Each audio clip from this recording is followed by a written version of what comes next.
AISECT college of technical education Baikunthpur के YouTube channel पर आप सभी का स्वागत है।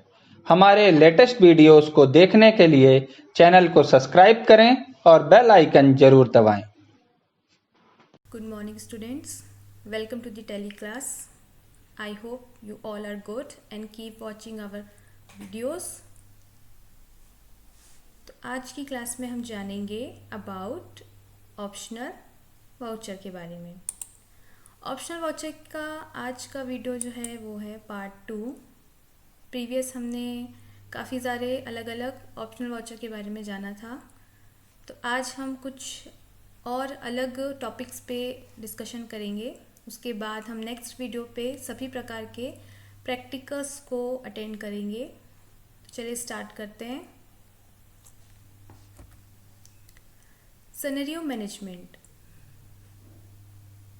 सिनेरियो मैनेजमेंट ये टॉपिक बहुत ज़्यादा इम्पॉर्टेंट है क्योंकि हमें ऑप्शनल वाउचर की एंट्री को करना है, तो इसके लिए हमें सिनेरियो मैनेजमेंट के बारे में जानकारी होनी चाहिए। तो सिनेरियो का मतलब होता है परिदृश्य या पटकथा। इसको हम ऐसे समझ सकते हैं, a description of possible events. Description मतलब एक छोटा सा विवरण है कि जो नियर फ्यूचर में जो इवेंट होगा है ना, उसकी क्या पॉसिबिलिटीज़ होती हैं, उसे हम सिनेरियो मैनेजमेंट के अंतर्गत करते हैं। फॉर एग्ज़ाम्पल हम ले सकते हैं, मान लीजिए जैसे कैसे एक या एक से अधिक जो लोग होते हैं, और या फिर जिसे हम संस्था कह सकते हैं, कैसे एक सिस्टम से इंटरेक्ट करती है। तो यदि हम ये जानने की कोशिश करें तो वो डिस्क्राइब करेंगे कि इसके कई ज़्यादा स्टेप्स होते हैं, कुछ इवेंट्स होते हैं, एक्शंस होते हैं जो किसी सिस्टम से इंटरेक्ट करते वक्त हो सकते हैं, है ना। During the interactions there are many possibilities. तो सिनेरियो मैनेजमेंट जो है, दरअसल नियर फ्यूचर में आप किन किन परिस्थितियों का सामना करेंगे, क्या क्या उसमें रिस्क होते हैं, क्या क्या अपॉर्चुनिटीज़ होती हैं, और हमें सूटेबल एक्शन क्या लेना चाहिए, ये होता है सिनेरियो का मतलब। तो चलिए आइए जानते हैं सिनेरियो मैनेजमेंट क्या है। Scenario management is a management tool that enables projecting accounts and inventory related information by selectively including certain types of vouchers without affecting the source data. Scenario management जो है एक तरीके का मैनेजमेंट टूल होता है जो इनेबल करता है प्रोजेक्टिंग मतलब पॉसिबल ऑक्यूरेंस, क्या एजम्पशंस हो सकते हैं, क्या भविष्य में हमारी पॉसिबिलिटीज़ हो सकती है, अपॉर्चुनिटी क्या होगी, रिस्क क्या होंगे, रिस्क के फैक्टर्स क्या होंगे, उसके स्टेप्स क्या होंगे, और फिर हमें सूटेबल एक्शन क्या लेना है। ये होता है प्रोजेक्टिंग का मतलब, जो कि अकाउंट्स और इन्वेंट्री के इंफॉर्मेशन से रिलेट होता है। By selectively including certain types of voucher, जिस वाउचर टाइप के लिए आप ये सिनेरियो मैनेजमेंट करना चाहते हैं, आप उसमें इसको सेलेक्ट करिए, और ये वाउचर में जो एंट्री पोस्ट होती है वो हमारे रियल डेटा को इफ़ेक्ट नहीं करता है, क्योंकि हम उसमें प्रोजेक्टिंग करते हैं, हम उस पर अपनी पॉसिबिलिटी डालते हैं, है ना। It is useful in generating provisional reports where entries are not actually made in the main books. It is also useful forecasting tool. Scenario management का उपयोग वहाँ ज़्यादा किया जाता है जहाँ हमें प्रोविजनल रिपोर्ट्स को जनरेट करना होता है। प्रोविजनल रिपोर्ट्स जिसे हम प्रावधान रिपोर्ट्स कह सकते हैं, ये कुछ तत्कालिक या अल्पकालिक, या जिसे हम अस्थायी रिपोर्ट्स भी कह सकते हैं, क्योंकि इसका जो अस्तित्व है वो स्थायी रूप से नहीं होता है। हम इसको अस्थायी रूप से समझ सकते हैं कि ये थोड़ी ही समय के लिए हम कर रहे हैं और हमने इसको जस्ट फोरकास्टिंग के लिए यूज़ किया है। Where entries are not actually made in the main books, जहाँ जो एंट्रीज जो होती हैं उसका इफ़ेक्ट जो है हमारी मेन बुक्स पर नहीं पड़ता है। सो ये इस प्रकार से हमारे फोरकास्टिंग टूल की तरह भी काम करता है। It can forecast the expenses using provisional vouchers and include them in the reports. Forecasting मतलब होता है अनुमान लगाना, कि आप नियर फ्यूचर में जो भी एक्सपेंसेस होंगे उसका एक अनुमान लगाते हैं और उसके लिए फिर हम प्रोविजनल्स वाउचर का उपयोग करते हैं और इसे ऐसा शो करते हैं कि रिपोर्ट में भी नज़र आए बट बिना इफ़ेक्ट किए, है ना। इस तरीके से हम सिनेरियो मैनेजमेंट का यूज़ करते हैं। Vouchers that are used in scenario managements are, हमारे वाउचर्स जो कि सिनेरियो मैनेजमेंट में यूज़फुल होते हैं कहलाते हैं ऑप्शनल वाउचर, रिवर्सिंग जर्नल और memorandum vouchers. We can create a number of scenarios each including or and excluding one or more types of voucher entry. हम सिनेरियो मैनेजमेंट के अंतर्गत एक से कई ज़्यादा वाउचर्स को उसमें शामिल कर सकते हैं एज अ ऑप्शनल, और चाहे तो उसे एक्सक्लूड भी कर सकते हैं। सिंपली यदि डिस्क्राइब किया जाए कि सिनेरियो मैनेजमेंट में हम ऐसे वाउचर को बनाते हैं जो इफ़ेक्ट नहीं देते, है ना, मतलब जो कि अस्थायी रूप से होते हैं, इसे हम सिनेरियो मैनेजमेंट के अंतर्गत रखते हैं। चलिए, सिनेरियो मैनेजमेंट को जानने से के बाद हमें इसकी एंट्री करने से पहले कुछ अन्य प्रकार के जो हमारे अकाउंट्स होते हैं जो कि व्यवसाय की दृष्टि से बहुत ही ज़्यादा इम्पॉर्टेंट होते हैं, कुछ अलग प्रकार की एंट्रीज और अकाउंट्स जो हैं, चलिए इसके बारे में जानते हैं। ये हैं आपके कुछ और अलग टाइप के खर्चे या इनकम्स बोल सकते हैं। जैसे फर्स्ट है हमारा outstanding expenses, prepaid expenses, accrued expenses and accrued incomes, income received in advance. व्यवसाय में ऐसे कई प्रकार के अन्य लेन देन होते हैं जो कि नियर फ्यूचर से रिलेटेड होते हैं या कुछ प्रीवियस पास्ट सिचुएशन से रिलेटेड होते हैं। इनको भी दर्ज करना, इनको डिडक्ट करना, इनको लेना, इंक्रीज कर उसका रिपोर्ट हमको दिखाना बहुत ज़्यादा ही ज़रूरी होता है। तो चलिए देखते हैं कि क्या कहलाते हैं। As we know that accounting is done on the basis of the accrual concept. Accounting का जो कॉन्सेप्ट है हम एक्रूल कॉन्सेप्ट पर चलते हैं। एक्रूल मतलब, जैसे एक्रूल का मतलब होता है उपार्जित, है ना, क्योंकि बिजनेस पे हम जितने भी लेन देन हैं सारे कैश पे नहीं करते हैं, कुछ क्रेडिट बेस होते हैं, या जैसे किसी का भुगतान हमने पहले कर दिया हो, किन्हीं खर्चों का भुगतान, किन्हीं खर्चों का भुगतान अभी बचा हो, या कुछ ऐसी इनकम्स होती है जो हमको एडवांस में मिल जाती हैं। तो ये सब जो एक्सपेंसेस, जो इनकम्स हैं, वो हमारे एक्रूल कॉन्सेप्ट के अंतर्गत आती है। As per the concept, it's not only record the transaction that are in cash only, but also those which relate to the accounting year, whether in cash or not. Concept के according देखा जाए तो हम केवल उन्हीं transactions को दर्ज नहीं करते जो कि सिर्फ कैश बेस होती है, बल्कि उन ट्रांजेक्शन्स को भी दर्ज करते हैं जो कि उस पर्टिकुलर अकाउंटिंग ईयर से रिलेट नहीं करता है, चाहे वो कैश में हो या फिर क्रेडिट में हो। तो इस तरीके से कुछ अलग टाइप के एक्सपेंसेस जो कि हमारे प्रीवियस अकाउंटिंग ईयर या फिर आने वाले फ्यूचर से रिलेटेड होते हैं, उस प्रकार के हमारे इनकम और एक्सपेंसेस होते हैं। In order to determine the correct profit and loss and the true and fair financial position at the end of the year, we need to account for all the expense and income pertaining to the current accounting year. यदि हम चाहते हैं कि हमारा जो profit loss और जो financial position जो है, फाइनेंशियल स्टेटमेंट जो है, फेयर और करेक्ट हमको रिपोर्ट प्रदान करे, तो इसके लिए ज़रूरी होगा कि हमें उस साल से रिलेटेड सारे इनकम और एक्सपेंसेस को लेना होगा जो कि हमारे करेंट अकाउंटिंग ईयर से रिलेट करते हैं, और ऐसे ट्रांजेक्शन्स जो कि हमारे प्रीवियस ईयर और नेक्स्ट ईयर से रिलेट करते हैं, उन सब का हमें एडजस्टमेंट करना पड़ेगा।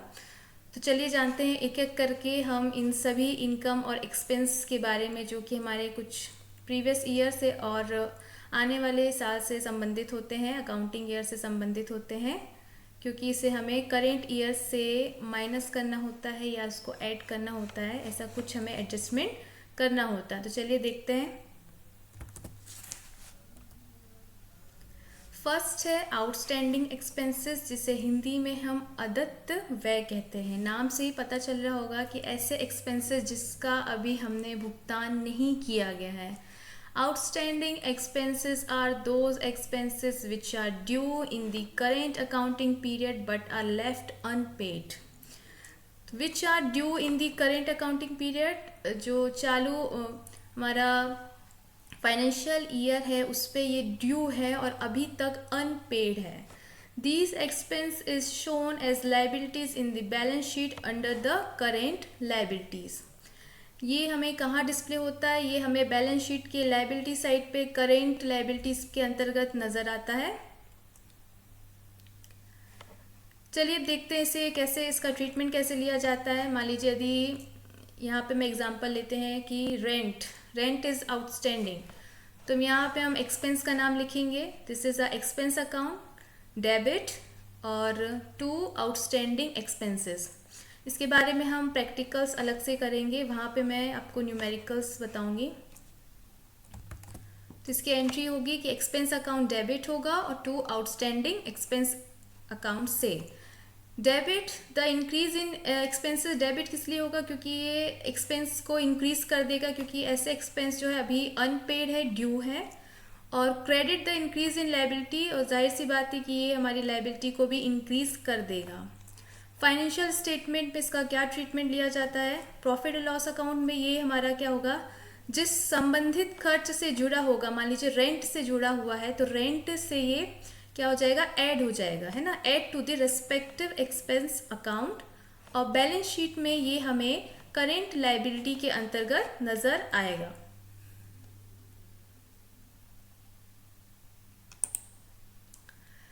नेक्स्ट है प्रीपेड एक्सपेंसेस. प्रीपेड एक्सपेंसेस जिसे हम पूर्वदत्त एक्सपेंसेस भी कहते हैं. प्रीपेड का मतलब होता है कि आपने जिसे पहले ही पेड कर दिया गया हो. In normal terms of the business some of the expenses may be paid in advance, जिसे हम पेड इन एडवांस भी कहते हैं. कुछ ऐसे खर्चे होते हैं बिजनेस के जिसे हम एडवांस में पेड कर चुके होते हैं. However the organization may not receive the benefits from these expenses, पर ऑर्गेनाइजेशन जो है वो इसका बेनिफिट जो है नहीं ले पाती, क्योंकि ये प्रीपेड हो जाते हैं, फ्यूचर से रिलेटेड होता है, करेंट अकाउंटिंग पीरियड से ये रिलेट नहीं करता है. From these expenses by the end of the current accounting year. तो इसकी एंट्रीज कैसे होगी? Prepaid expenses account debit to expense account, जिस पर्टिकुलर एक्सपेंस से रिलेटेड है जिसका हमने भुगतान प्रीवियसली कर दिया है, प्रीपेड कर दिया है. डेबिट इसलिए होगा कि क्योंकि ये इंक्रीज करता है, एसेट्स को इंक्रीज करेगा, क्योंकि हमारा ये प्रीपेड है, एडवांस में हमने इसका भुगतान किया है. और credit the decrease in expenses, जो भी इससे रिलेटेड खर्चा होगा वो इसको कम कर देगा, क्योंकि हमने इसको प्रीपेड किया है, ये करेंट अकाउंटिंग ईयर से रिलेट नहीं करता है ना. फाइनेंशियल स्टेटमेंट में इसका ट्रीटमेंट होगा प्रॉफिट एंड लॉस अकाउंट में subtract from respective expenses account. जैसा कि मैंने कहा कि ये संबंधित मद से सब्ट्रैक्ट हो जाएगा, माइनस हो जाएगा, और बैलेंस शीट में ये दिखेगा हमको अंडर द करेंट एसेट्स के अंतर्गत. तो ये था हमारा प्रीपेड एक्सपेंसेस. चलिए अब नेक्स्ट देखते हैं एक्रूड एक्सपेंसेस, है ना, मतलब ऐसे एक्सपेंसेस जो कि हमारे करेंट ईयर से रिलेटेड है. आइए जानते हैं इसके बारे में, एक्रूड एक्सपेंसेस के बारे में. Prepaid expenses are payments made in advance for goods and services that are expected to be provided or used in future. देखिए प्रीपेड एक्सपेंस क्या था, ये एडवांस में पेमेंट कर दिया जाता है फॉर द रिलेटेड गुड्स और सर्विसेज, और ये एक्सपेक्ट किया जाता है कि ये जो है नियर फ्यूचर से रिलेट करता है और यहाँ पे फ्यूचर से ये उपयोग में लाया जाएगा. While accrued expenses represent liabilities, जबकि एक्रूड एक्सपेंस जो है अभी करेंट के अकाउंटिंग ईयर में ये हमारे लिए लाइबिलिटी की तरह शो होता है. Prepaid expenses are assets of balance sheet, जबकि प्रीपेड एक्सपेंसेस जो है वो हमारे बैलेंस शीट की मद होती है. Accrued expenses indicates that an expense has been incurred but is not yet due for payment.